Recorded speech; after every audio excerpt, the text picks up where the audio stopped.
In the future, are you planning on becoming a pet owner? Maybe in a few years you're going to be thinking about getting a dog. Or if you're not a dog person, maybe even a cat. Either way, when and if you decide to get a pet, you're going to have to consider where to get that pet from. As some of you may remember, I'm currently a volunteer at Center County Paws Animal Shelter. Animal shelters take in strays, abandoned animals, and those that they've rescued from a bad situation. That's all to find a new home for the animal, or as Center County Paws calls it, a forever home.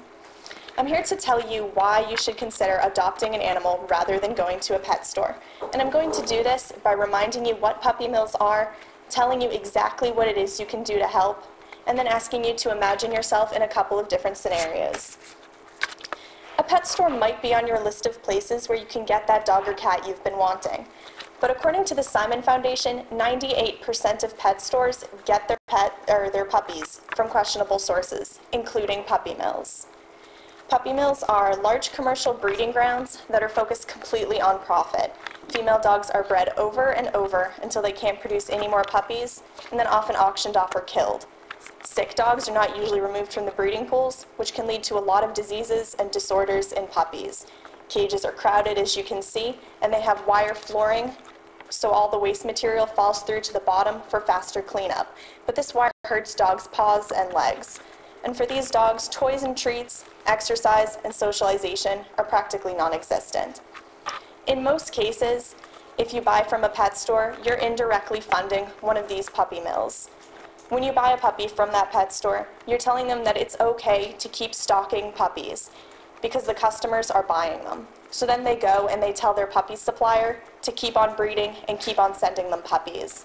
And this, unfortunately, also applies for cats. But there is a solution to this problem that everyone here can take. It's simply don't buy an animal from a pet store. There are other options out there for you.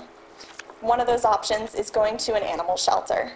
Animal shelters are usually the least expensive option, and the fee you pay covers not only the animal, but veterinary care, shots, and a lot of places will spay or neuter the animal for you.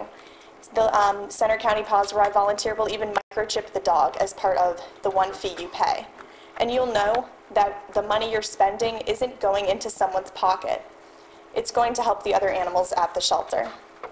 And it's easy just to find a shelter near you. All you really have to do is just Google it. And you can see, for putting in the school zip code, how many options come up. So if you choose Center County Paws, where I volunteer, dogs, and you can see all of the animals that they have. A second option for you is going to a breeder. This is if you're looking for a specific breed and you definitely want a puppy and you've already checked the animal shelters usually. The one issue you have to be careful of with breeders is that you have to make sure they're safe and reputable. An easy way to tell this is to see when you go to visit them if they'll let you see their facilities and see the puppy's parents. A good breeder won't just sell their dogs to the first person who walks through the door with money.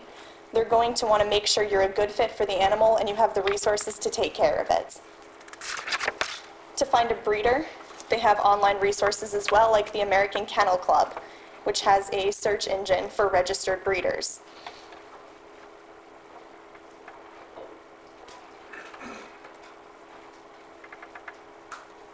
That isn't the link that it popped up with on my computer. It's okay. Anyways, you can just search. It has a breed option. You can choose more specifics, male or female. You can choose if the parents have any titles in competitions, breed, radius on how far you're going to search, and then it'll come up with anyone who fits those search criteria and give you information about the breeder and how to contact them. Now that you know your options, imagine yourself after graduation. You've gotten a great job and you've decided that you want to get a dog. You have three choices: go to a pet store, adopt from a shelter, or find a breeder. If you go to the pet store, just remember that the dog you buy is going to be replaced with another one bred in a puppy mill. A couple years from now, that dog could get sick, or you could find out that it has some kind of permanent disorder because of the breeding practices at the mill where it was born. Or you could end up being like my aunt. She bought a dog at a pet store and found out a couple years later when it grew up that it was a lot bigger than she'd expected. So either the pet store didn't tell her the correct breed or it didn't even know. So on the other hand, you could buy from a breeder, or you could adopt from a shelter. And in that scenario, you can expect years of fun and joy with your pets. When I graduate and get that job I want, I'm going to be visiting a local animal shelter. I challenge you all to do the same. Buying from a pet store will just allow the terrible conditions at puppy mills to continue on and on. And when you choose to adopt, you're protecting yourself from the false information that the pet store could be giving you. You're helping an animal find a forever home, according to Center County Paws. You're not providing a puppy mill with money to keep on breeding. What you're doing is putting your foot down on animal cruelty. Thank you.